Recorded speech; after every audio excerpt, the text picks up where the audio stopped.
Dear students, जैसा कि आपको मालूम ही है कि हम लोग ए फेलो ट्रैवलर यानी जो इंग्लिश कोर्स का सेकंड लेसन उसी का स्टडी कर रहे हैं। तो अब तक हम लोगों ने देखा कि किस तरीके से लेखक उस ट्रेन में यात्रा कर रहा था, फिर वो ट्रेन के उस कंपार्टमेंट में अकेला हो जाता है तो उसके मन में स्वतंत्रता के अनेक भाव जागृत होते हैं। फिर वो सोचता है कि आदमी अकेला होने पर किसी ट्रेन के डिब्बे में क्या कर सकता है, क्या नहीं, इस तरीके से उसके अंदर भाव है। अब हम लोग उसके आगे पैराग्राफ में देखेंगे कि on this night I did not do any of these things.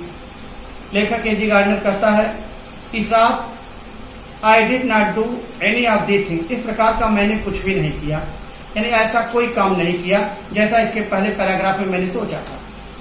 They did not happen to occur to me, और न तो ये बात मुझे सूझी है। What I did was much more ordinary, जो कुछ मैंने किया वो बिल्कुल साधारण था। क्या किया लेकर कहता है कि when the last of my fellow passengers had gone, when the last of my fellow passengers, यानी जब मेरे जो आखिरी सहयात्री थे हैड गॉन, वो चले गए, अर्थात जब लेखक के साथ जो कुछ लास्ट में थे जब वो भी चले गए, लेखक कहता है I put down my paper, मैंने अपना पेपर नीचे रख दिया।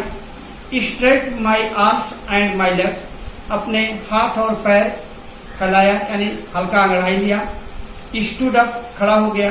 And looked out of the window on the काम समर नाइट, और उस गर्मी की रात जो एकदम बिल्कुल शांत गर्मी की रात थी, उस रात मैंने खिड़की के रास्ते बाहर देखा। विच आई वॉज जर्निंग, जिस रात या जिस प्रकार से मैं यात्रा कर रहा था। Nothing the pale remnants of day that still lingered in the northern sky, यानी उत्तरी आकाश के ओर, उत्तरी आकाश में हल्की पीली रोशनी के अलावा और कुछ भी नहीं शेष था। यानी उत्तरी आकाश की तरफ अभी भी हल्की पीली आभा रुकी हुई थी। आकाश में जो दिवस की आखिरी आभा होती है वो हल्की सी उत्तर साइड में कुछ अभी भी रुकी हुई थी। क्रॉस द कैरिएज, मैं उस डिब्बे को थोड़ा सा यानी इधर से उधर गया यानी पार किया। And looked out of the other window, थोड़ा यानी खिड़की के दूसरे खिड़की से मैं बाहर देखा। लिट ए सिगरेट जलाया। सैट डाउन, बैठ गया। And began to read again, और पुनः पढ़ना प्रारंभ कर दिया। इट वॉज देन, ठीक वही समय, उसी समय, दैट आई बिकेम अवेयर, मुझे एहसास हुआ ऑफ माई फेलो ट्रेवलर, अपने सहयात्री का। उसी समय मुझे अपने सहयात्री के विषय में जानकारी हुई। ही केम, वह आया। And sat on my nose, और मेरी नाक पर बैठ गया। He was one of those wingy, वह उन पंखधारियों में से एक था, यानी वह उन पंखधारियों में से था जो बिल्कुल निपी होते हैं, यानी बिल्कुल फुर्तीले क्वालिटी से, इंटरेप्ट, और बिल्कुल एकदम फियरलेस, यानी फुर्तीला भी था और फियरलेस भी था, उन्हीं पंखधारियों में से था। ऐसा इंसेक्ट था दैट वी कॉल वैगली मॉस्किटो, जिसे हम अस्पष्ट रूप से मॉस्किटो कहते हैं। आई फ्लेक्ड हिम ऑफ माई नोज, उसे मैं अपने नाक से हटाया यानी वहां से उड़ा दिया। And he make a tour of the compartment, फिर वह कंपार्टमेंट का उसने एक भ्रमण किया। इन्वेस्टिगेटेड इट्स 3 डायमेंशंस, इसके तीनों बीमाओं का निरीक्षण किया, अर्थात लंबाई, चौड़ाई, ऊंचाई तीनों तरफ वह उस डिब्बे में, उस कंपार्टमेंट में उड़ा। विजिटेड ईच विंडो, प्रत्येक खिड़की के पास गया। लेटरड राउंड द लाइट के किनारे फड़फड़ाया।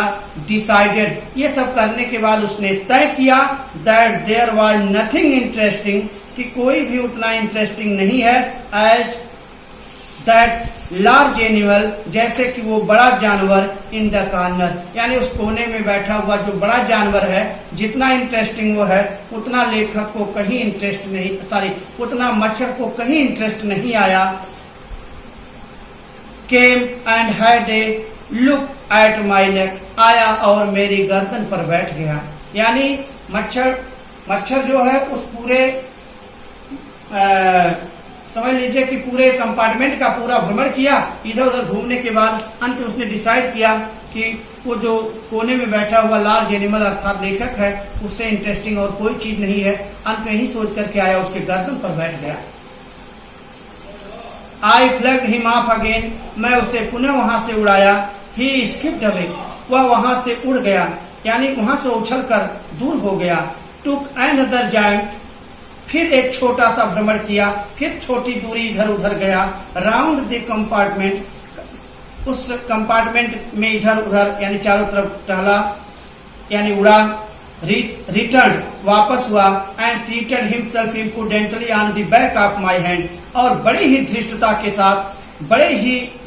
के साथ आया और मेरे हाथ पर बैठ गया। और इस प्रकार लेखक कहता है, अब उसके लिए कभी हाथ पर, कभी गर्दन पर, कभी कहीं, इस तरीके से जो लेखक के भिन्न भिन्न अंग पर वो बैठ रहा था, तो वो कहता है कि किस प्रकार से लेखक अब उससे बहुत परेशान हो गया। तब वो कहता है, इट इज एनफ, अब यह पर्याप्त है, बहुत हो गया। आई सेड, मैंने कहा, मैग्नानिमिटी हैज इट्स लिमिट, उदारता की अपनी एक सीमा होती है। Twice you have been warned, 2 बार तुमको चेतावनी दी जा चुकी है, 2 बार मैंने तुम्हें चेतावनी दिया है। That I am someone in particular, कि मैं एक खास व्यक्ति हूँ, मैं एक विशेष पर्सनालिटी का व्यक्ति हूँ। And that my august person resent the trickling impertinence of stranger, और इस प्रकार से किसी अजनबी के बदतमीजी पूर्ण तरीके से ये जो टिकलिंग है, यानी जो गुदगुदाहट है, उसे मेरा व्यक्तित्व बर्दाश्त नहीं कर सकता। I assume the black cap, मैं काली टोप पहनता हूँ, धारण करता हूँ। आई कंडम यू टू डेथ, और मैं तुम्हें मृत्यु की सजा देता हूँ। जस्टिस डिमांड्स इट, न्याय की यही मांग थी, यानी न्याय का यही तकाजा है। And the court awards him, और कोर्ट वही तुम्हें प्रदान करता है। यानी उसने कहा जस्टिस डिमांड्स इट, यानी न्याय का यही तकाजा है। And the court awards him, और कोर्ट वही तुम्हें प्रदान भी करता है। द काउंट्स, यानी लेखक कहता है कि जो क्रिमिनल चार्जेज हैं तुम्हारे खिलाफ, counts, the counts against you are many, यानी तुम्हारे खिलाफ बहुत से क्रिमिनल चार्जेज हैं। जैसे यू आर ए वैग्रेंट, तुम एक आवारा क्वालिटी के जीव हो। You are a public nuisance, तुम लोगों के लिए बहुत ही, यानी लोगों का खून चूसने वाले हो, लोगों के लिए कष्टकारी हो। You are travelling without a ticket, तुम बिना टिकट यात्रा कर रहे हो। You have no meat coupon, तुम्हारे पास कोई राशन कार्ड नहीं है। फॉर दीज, इन तमाम चीजों के लिए। And many other misdemeanours you are about to die, और इस प्रकार तमाम ऐसे गैर कानूनी कार्यों के लिए you are about to die, अब तुम मरने वाले हो। यानी लेखक को लगा ये सारे काम गैर कानूनी हैं, और तमाम ऐसे गैर कानूनी कार्य के लिए तुम अब मरने वाले हो। आई स्ट्रक ए स्विफ्ट, मैंने बहुत तेजी से एक प्रहार किया। Lethal blow with my right hand, यानी अपने दाहिने हाथ से मैंने एक प्राण घातक अर्थात बहुत ही घातक हमला, यानी उसके ऊपर हमला किया। ही डॉज्ड द अटैक, वो जो है उस अटैक को चकमा दे गया, अर्थात चकमा देकर उस अटैक से बच गया। With an insolent is that humiliated me, और इस प्रकार से जो अपमान हुआ, जिससे मेरी जो आंतरिक इच्छा थी, यानी जो मेरा स्वाभिमान था, वो जागृत हो गया। माई पर्सनल वेंटी वाज एरोस्ड, यानी लेखक यहाँ बता रहा है कि जिस तरीके से वो अपमानित हुआ, उस अपमान के कारण जो लेखक का ईगो था, लेखक का जो स्वाभिमान था, वो जग गया। अर्थात जब वो प्रहार किया और उसे चकमा दे करके वो मॉस्किटो वहां से निकल गया, तब इसका मानो जैसे स्वाभिमान जागृत हो गया। आई लैंड एट हिम, मैंने उसका पीछा किया। विथ माई हैंड, अपने हाथ से। एंड विथ माई पेपर, और अपने पेपर से, यानी पेपर ले करके हाथ में उसका पीछा किया। I jumped on the seat, मैं सीट पर कूदा। And pursued him around the lamp, और लैंप के पास भी मैंने उसका पीछा किया। I adopted practice of feeling cunning. मैं उसे मारने के लिए, यानी उस छोटे से जीव को भी मारने के लिए, मानो जैसे कि एक कैट लाइक जो चालाकी होती है, बिल्ली की तरह चालाकी मैंने अपनाया। वेटिंग टिल ही हैड अलाइटेड, मैंने तब तक उसका इंतजार किया जब तक कि वो नीचे नहीं आ जाता था। अप्रोचिंग विथ ए हॉरिबल स्टील्थनेस, और बहुत चुपके से उसके ऊपर मैं वहां पहुंचता था और भयानक प्रहार करता था। Striking with a sudden and terrible swiftness, और इस प्रकार से वो मेरे सभी प्रहार जो मेरे द्वारा अचानक रूप से किए जाते थे, चुपके से किए जाते थे, ऐसे सभी प्रहारों से, मेरे भयानक प्रहारों से वह बार बार बच गया। अर्थात लेखक यहाँ बता रहा है कि जितनी चालाकी थी वो सब अपना लिया। जिस तरीके से एक बिल्ली अपने शिकार को पकड़ने के लिए चालाकी अपनाती है, जितना भयानक प्रहार किसी को करना होता है बड़े जीवों पर, ऐसा उसने प्रहार किया। लेकिन सारे प्रहार, सारी चालाकी अंत में लेखक की क्या हो गई, हम लोग अगले पैराग्राफ में देख रहे हैं। It was all in vain, ये सब व्यर्थ हो गया। जो कुछ इसने प्रहार किया, चालाकी अपनाया, लेकिन उसके सामने एक चालाकी इनकी नहीं काम की। और लेखक कहता मेरी सब चालाकी व्यर्थ चली गई। It was all in vain, ये सब व्यर्थ हो गया। ही प्लेड विथ मी, वह तो मेरे साथ खेलता था ओपनली, जैसे मानो खुला खेल कोई खेल रहा हो, एंड ऑस्टेंशनली, और इस तरीके से एक मुख्य रूप से यह कहा जा सकता है कि लेखक जैसे वो चुपके से या दिखावे की तरह उसके ऊपर खुले और दिखावे रूप से वो उसके साथ खेल कर रहा था, मानो जैसे खेल रहा हो। लाइक ए स्किलफुल मैटाडोर, जैसे कि एक चालाक, एक कुशल वह व्यक्ति होता है जो क्रुद्ध बैलों से लड़ता है। जब कोई व्यक्ति किसी क्रुद्ध सांड से लड़ता है तो जैसे वो अपने बचने के लिए उसे पराजित करने की चालाकी अपनाता है, ऐसी ही चालाकी लेखक अपनाया। फैंसिंग राउंड द इन्फ्यूरेटेड बुल, उस भयानक बैल से, क्रोधित बैल से बचने के लिए और उसे पराजित करने के लिए। It was obvious that he was enjoying himself, अब यह स्पष्ट हो गया था कि वो आनंद उठा रहा था। That it was for this, और इसके लिए that he had disturb my repose, उसने मेरे आराम को, मेरे शांति को भंग कर दिया। He wanted a little sport, वह एक छोटा सा खेल चाहता था।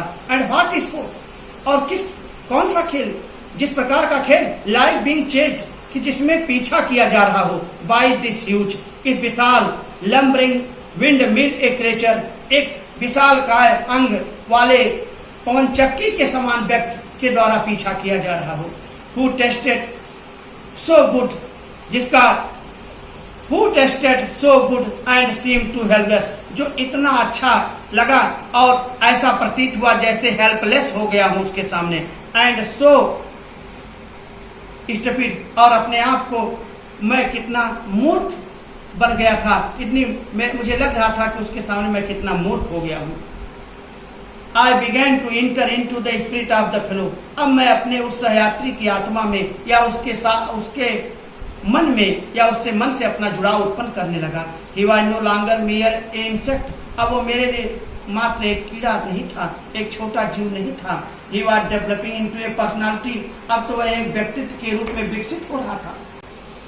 An intelligence that challenged the positions of this compartment, जो बुद्धिमत्ता को चैलेंज किया गया एक कंपटीशन के द्वारा इस कंपार्टमेंट में, with me on equal term, जो मेरे साथ था वो बिल्कुल इक्वल टर्म में, समान टर्म में हुआ, यानी समानता में आया। I felt my heart warming towards him, अब मेरा हृदय, मेरा मन उसकी तरफ, उससे जुड़ने लगा। And the sense of superiority fading, और मेरे अंदर का जो श्रेष्ठता का भाव था कि मैं बहुत श्रेष्ठ हूँ, अब वो भी समाप्त हो रहा था। How could I feel superior to a creature, मैं उस जीव से कैसे अपने आप को श्रेष्ठ समझता, who was so manifestly my master in the only competition in which we had ever engaged, यानी जो स्पष्ट रूप से, जो बहुत ही स्पष्ट रूप से एक ही कंपटीशन में मुझसे आगे निकल गया था, जो हमारे उसके बीच कंपटीशन हुआ, वो वह मुझसे आगे उसमें निकल गया था, तो भला मैं उससे श्रेष्ठ अपने आप को कैसे महसूस कर सकता था। अब लेखक के सामने अपनी जो वो हंसी का पात्र हो गया था, जो वो उपहास का पात्र था, उसे बचाने का केवल एक ही तरीका था, केवल उदारता। केवल उसे उदारता के अलावा, दया के अलावा अब कुछ भी नहीं बचा था जो उसे बचा सकता था। अब यहीं से लेखक अपने अंदर एक भाव उत्पन्न करता है कि क्यों न उदार बना जाए, क्यों न दयावान बना जाए, क्योंकि मर्सी और उदारता ऐसी होती है जो मानव के खोए हुए, इस प्रकार के खोए हुए सम्मान को वापस दिला सकती है। तो यहीं से लेखक अपने आप को कोशिश करता है, क्योंकि लिखा why not be magnanimous again. अब पुनः एक बार क्यों न उदार बना जाए, क्यों न हमें एक बार उदार बन जाए, यानी हम एक बार पुनः उदार बन जाएं। Magnanimity and mercy way the noblest attributes of man, क्योंकि उदारता और दया मानव के सबसे उत्तम गुण होते हैं। In the exercise of these high qualities, इन उच्च गुणों का प्रयोग करते हुए I could recover my prestige, मैं अपने सम्मान को प्राप्त कर सकता था, मेरा जो खोया हुआ स्वाभिमान था वो वापस मिल सकता था। और वास्तव में लेखक इसी शस्त्र, इसी विचार को अपनाया, उदारता और दया को, और इसके बाद क्या घटना, क्या संतुष्टि मिलती है लेखक को। उसके अंदर अब क्या भाव, जिस समय आदमी के अंदर उदारता और दया के भाव जागृत हो जाते हैं, उस समय कितनी आत्मसंतुष्टि मिलती है लेखक को। इसके बाद क्या भाव उसके मन में आया, कितना संतुष्ट हो गया, सारी बेचैनी और निराशा समाप्त हो गई कि मैं उस छोटे से जीव को नहीं मार पाया, जो सोचता था वो हंसी का पात्र बन गया है। ये सारी चीजें उसके दिमाग से खत्म हो चुकी थी। अब तो वह बिल्कुल अपने आप को उदार और दयावान बना लिया था। और इसी क्रम में आगे क्या घटना घटती है स्टूडेंट्स, हम लोग अगले वीडियो में देखेंगे। Thank you.